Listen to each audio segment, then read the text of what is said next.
and welcome to this week's edition of Africa 360. I'm Kwangu Liwewe. This week, we come to you from Lusaka, Zambia.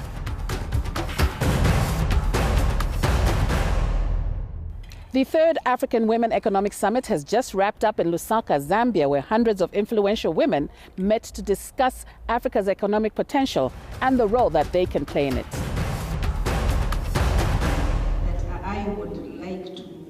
Held for the third time this year, the African Women's Economic Summit highlights and defines the role of women in Africa's economic growth.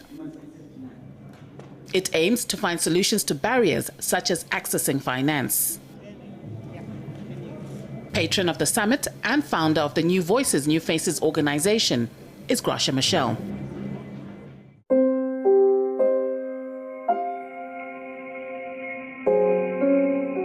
Graca Machel has been at the forefront of Africa's struggles for decades. After all, she's known as the only woman in the world to have stood by the side of two liberation presidents. Not satisfied with political independence, she has worked tirelessly to remove the obstacles that still prevent women and children from fully enjoying these freedoms. The Graca Machel Trust has created a network of activists and advocates across Africa, determined to find practical solutions to issues ranging from malnutrition to immunization. Most recently, it was the plight of 276 girls kidnapped by the terrorist group Boko Haram in Nigeria that seized Machel. Machel even broke with the traditional restrictions of her mourning period and pleaded with the Nigerian government to act to save the girls. This isn't the first time that Graca Machel has used her influence to campaign for a better life for women and children. Thank you for joining us on Africa 360. My guest today is none other than Graca Machel. Thank you for joining us on Africa 360. Thank you for having me. Now, Madame, you've been involved in this kind of advocacy for some time, especially looking at the plight of women when we talk about economic empowerment. This, I believe, is the third summit. Has any progress been made since the first summit to date? Yes. The first one is New Faces, New Voices is now grounded in 15 countries of this continent of ours. We believe that advocacy is not to be done only in the boardroom. It has to be done with governments, with business institutions, with parliaments, of course, but going down to local government, going to districts, touching the lives of real women. And for that reason, we give a lot of importance that our network has to be grounded within countries, and the better to be touching the lives of women at grassroots. This is one achievement which I believe it's important. The other one is, in these three summits, we have managed to have the ear and the attention of those who are powerful and those who make decisions. We have partnered with the African Development Bank. I think that's important to have an institution like that working seriously with us. We have managed also to engage with the governors of central banks. Individually, when they are meeting, at least at SADC level, we have met them twice to make our point, to encourage them for reviewing the regulations which are hindering aspects of finance to women. And I know that it's not at the SADC level only. You have to do it country from country. But the awareness and the willingness to work with us, it is there. The third one is that we have done some research. We understand much better, although we still need to continue, but we understand much better the challenges we have from the women's point of view and from the financial institutions' point of view. So any advocacy, it has to be based on evidence, and research allow us to have the evidence of why it has been so difficult from the women's point of view, but also for the financial institutions to understand women. And this conference actually is a very good example of that. Is that I was sitting, I was listening, and I felt at a certain point is that women's groups and the financial institutions represented, they are not communicating. They're talking to one another, but they're not communicating. So we need to understand better this and to be able then to engage so that we can, at the end, make a better impact. So you've mentioned communication as one of the problems. What other barriers are there that impede on women making economic development and progress? When I say communication is, when we say women, we have to understand that we are talking of different categories of women. Women are not homogeneous. If you are talking to a woman who has a mid-size kind of business, and if this woman is in construction, or another woman is in mining, or another in agribusiness, of course, they are in the same level. They also have differences of, they have needs of how to get access to finance. But in specifics, they have different needs. And I think that's what our work is helping us to understand. We are coming to a point where we understand that the products which have been designed are blind. They're not gender sensitive. They don't take into account, the kind of challenges which women do have, and even the psyche of women. It is known that the way a woman does a business many times is not exactly the same as, So financial institutions have to tailor certain products, taking into account there's a huge market out there, which is of women, and it will make a good sense for them to tap into it because they will massively do business. And as it has been proven, women, when they take a loan, they pay. They don't falter. So communication, it takes different forms, but I think really we are gaining much more insights of what are the issues, and as we go forward, I think we'll improve in some. The biggest impact was in children who had nothing to do with all this business of war.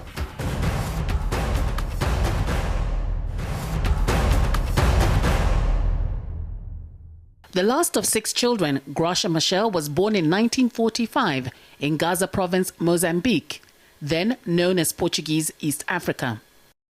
She majored in languages at Lisbon University and speaks 6 languages.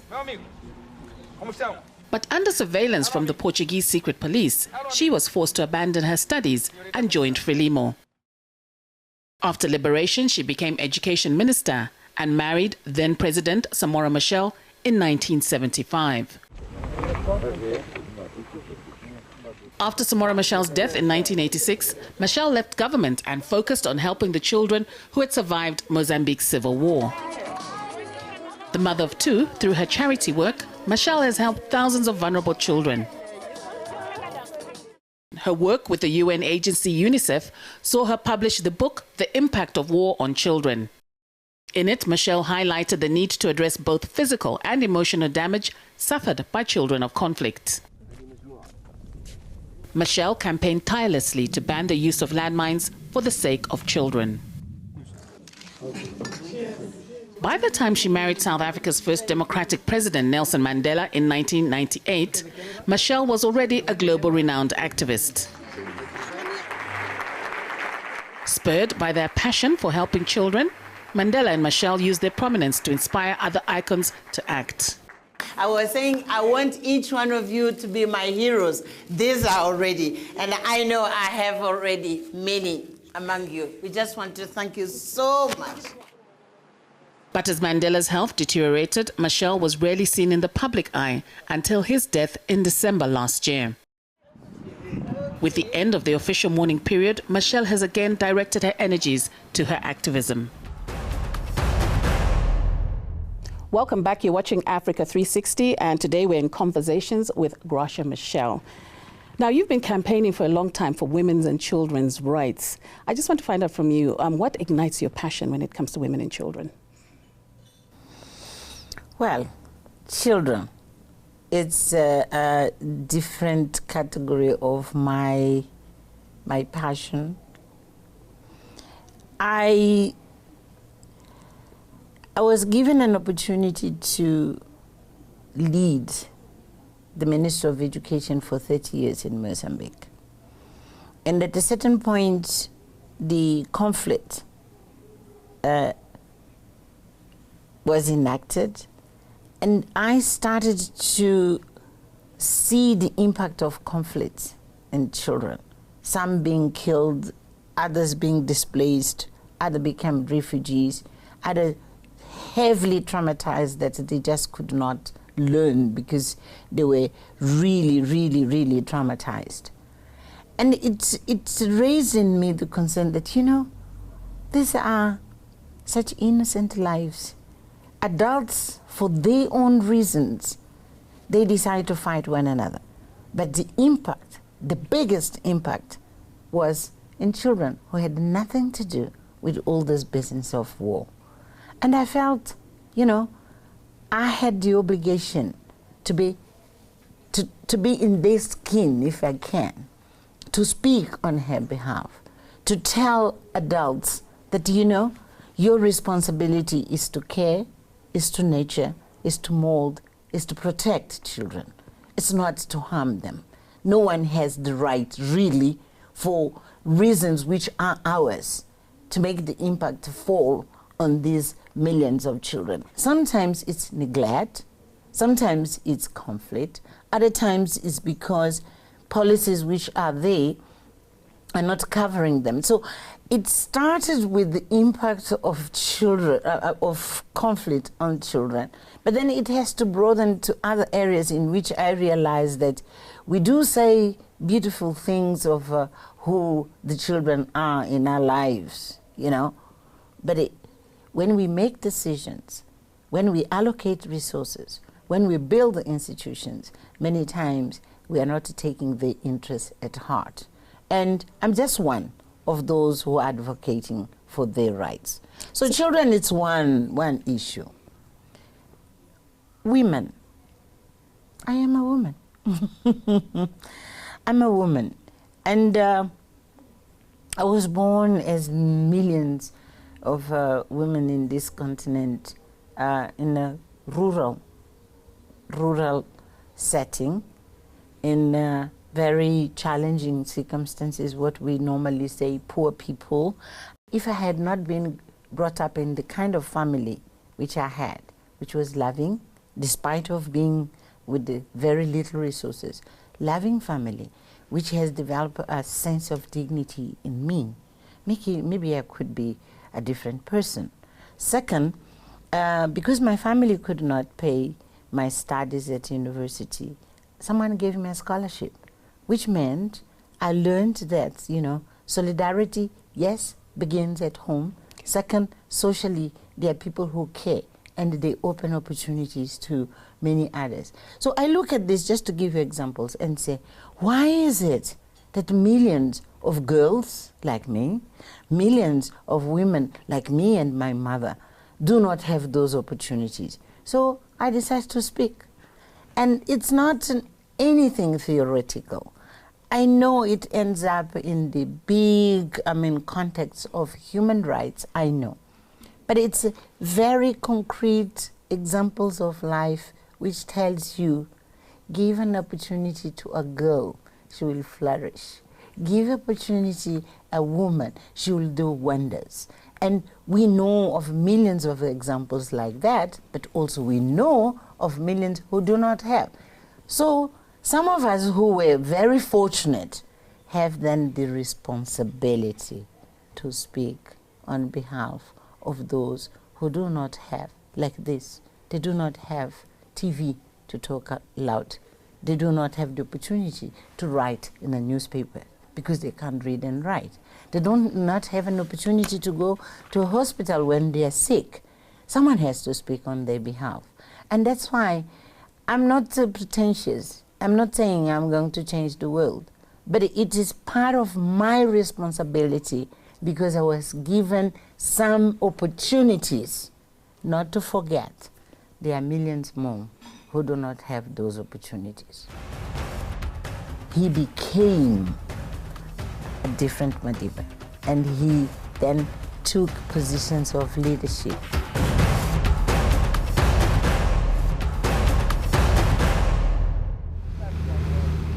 History has always thrust Graca Machel into the inner circles of leadership. At the height of Africa's liberation movement, Machel was a formidable figure. As a young freedom fighter, she quickly rose to the ranks of Frelimo's Central Committee. The young Machel underwent military drills and knows how to take apart an assault rifle. But her focus has always been on training the next generation of leaders. An internationally recognized elder, Machel has also served on the boards of organizations such as the United Nations Forum of African Women Educationalists, working on the development of childhood education. Her political experience is still sought through organizations such as the African Leadership Forum and the African Peer Review Mechanism. With her New Voices, New Faces program, Machel is now focused on fostering leadership among women. Welcome back to Africa 360. We're talking to Graca Machel. Madam Machel, let's now talk about leadership. In your mind, what defines a good leader? Wherever you are, you can be in a family, you can be working in a small or big community, you can be in a corporation, you can be in a school, a university, and you can be in ministries. Wherever you are, there's a way of doing things where you feel you have to do well, you have to be ethically conscious of what you do, you have to respect the dignity of those you work with, and more importantly, whatever you do, you are serving. I think in other terms I would say it's a way of being in society. It's a way of how you relate to others, and it is a way of how you connect and you develop empathy with good causes, and you protect those causes because you know they will impact positively in hundreds, in thousands, and sometimes in millions of people. So I don't have a theory for leadership. I would say it is a way of being in which you behave according to certain principles, certain values, in which you know whatever you do, it will impact on others. And because of that, you have to define those ethics which makes you relate to others. But if you have a position of responsibility, then it means you have to be always aware that you are serving. Now, when we look on the political front, why is it that Africa doesn't have a lot of women leaders? It's part of the structural ways in which we have set up certain institutions. If you want to give me an example, for instance, of how do you achieve a political position as a member of parliament, you need to compete. But women do not have the tools and the means to compete fairly for them even to win a constituency in those countries where you have to be running on the basis of constituency. And it's not by chance that actually all those countries, they have a level of participation of women much lower than those who have chosen to go the proportional way. The reason why South Africa, Mozambique, Angola, Namibia, they have higher rates of women in parliament and in government is because they have opted by the proportional way, in which a political party can make clearly a decision that if we are to have 100 members of parliament, at least 30 or 35, and because of that, they will define criteria of selecting the best among the women to represent that political party. And it elevates significantly the presence of women.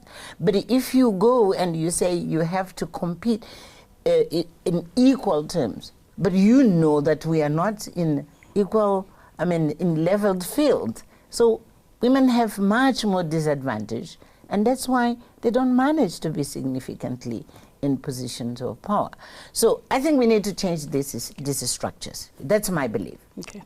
I think basically the electoral systems should have the mix of the two. I'm not only for the proportional or for the constituency base, but I think we need to mix them so that they can give us a better result. But sometimes, other times, it's we as women, we have to be much bolder. And I have so much admiration by those women who have the courage, for instance, to stand as heads of states. Because it's a very tough business. It's very tough. So when you say, I'm ready and I'm prepared to take that position, you have to be very courageous. And we are not many who are courageous enough. Which leads me to my next question. Madam Machel, you were married to two strong leaders and you're a leader in your own right. Is a leader born or made? I think it's not made. It's like you become in the process. You become in the process.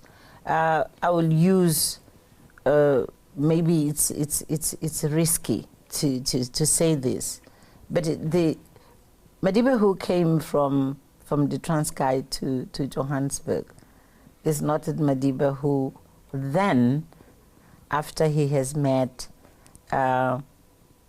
Oliver Tambo, and after he has met Walter Sisulu and other leaders, he became a different Madiba. And he then took positions of leadership. What I'm trying to say is, you may have qualities of personality which helps you, to raise to certain challenges. But leadership you gain in the process of action in the midst of other people, in the midst of facing and resolving challenges. And that's where your qualities of leadership will be revealed. I don't believe very much on this thing of being born leader. I don't think it's... but people become leaders by the way they act, the way they lead with collectives, and then they raise in the midst of this to a level where they can lead others because they are recognized to have those qualities. So, I don't know. And finally, you did mention Madiba. What leadership qualities did you learn from him? And what do you think he learned from you? I have to confess to you, I'm not ready yet to talk about Madiba. I give you that example just to say people change and they become. But about other things, you'll understand. It's too early.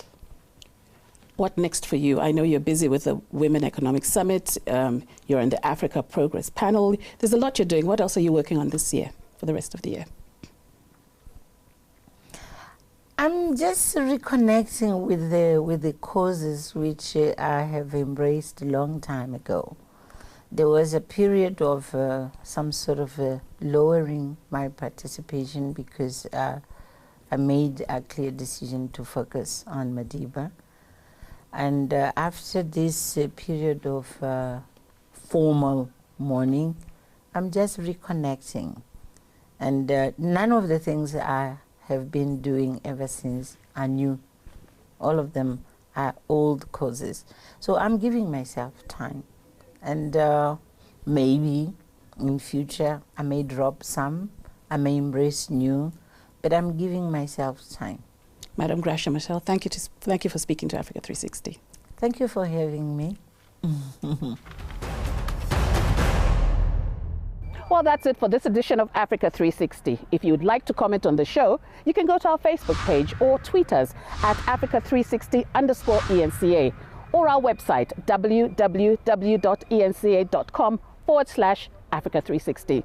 Thanks for watching.